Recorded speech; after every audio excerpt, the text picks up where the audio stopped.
ഈ വാർത്ത നിങ്ങൾക്കായി സമർപ്പിക്കുന്നത് ഹരിതയുള്ള കേരളം, ഹരിത കേരളം, ശരിക്കും നാച്ചുറൽ. പാലപ്പിള്ളി ചക്കിപ്പറമ്പ് മലമ്പതി ഉന്നതി പ്രദേശത്ത് വളർത്തുമൃഗങ്ങളെ കൊന്നൊടുക്കിയ പുലിയെ പിടികൂടാൻ വനം വകുപ്പ് കൂട് സ്ഥാപിച്ചു. ഉന്നതിയിലെ സ്വകാര്യ വ്യക്തിയുടെ പറമ്പിലാണ് കൂട് സ്ഥാപിച്ചത്. ഉന്നതിയിലും പരിസര പ്രദേശത്തുമായി പുലിയെ നിരീക്ഷിക്കാൻ 4 ട്രാപ്പ് ക്യാമറകളും വനം വകുപ്പ് സ്ഥാപിച്ചിട്ടുണ്ട്. കഴിഞ്ഞ ഒരു മാസത്തിനിടെ കുണ്ടായി ചക്കിപ്പറമ്പ് മേഖലയിൽ നിന്നായി 2 പശുക്കളെയും 9 വളർത്തുനായ്ക്കളെയും പുലി ആക്രമിച്ച് കൊന്നിരുന്നു. ആദിവാസികളും തോട്ടം തൊഴിലാളികളും താമസിക്കുന്നിടത്താണ് പുലി ഇറങ്ങി വളർത്തുമൃഗങ്ങളെ കൊന്നത്.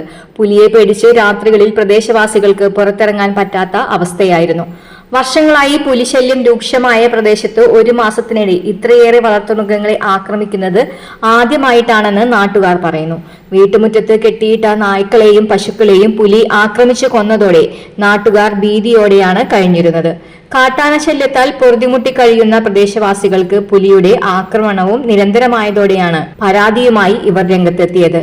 എന്നാൽ കാട്ടാനകളെ കാടുകയറ്റാൻ നടപടിയെടുക്കാത്ത അധികൃതർ പുലിയെ പിടികൂടാൻ കൂട് സ്ഥാപിച്ചതിലുള്ള ആശ്വാസത്തിലാണ് നാട്ടുകാർ. മുടിയുടെ കാര്യമാണ്, സ്കിന്നിന്റെയും കാര്യമാണ്. അപ്പൊ പിന്നെ റിസ്ക് എടുക്കാനൊക്കത്തില്ല.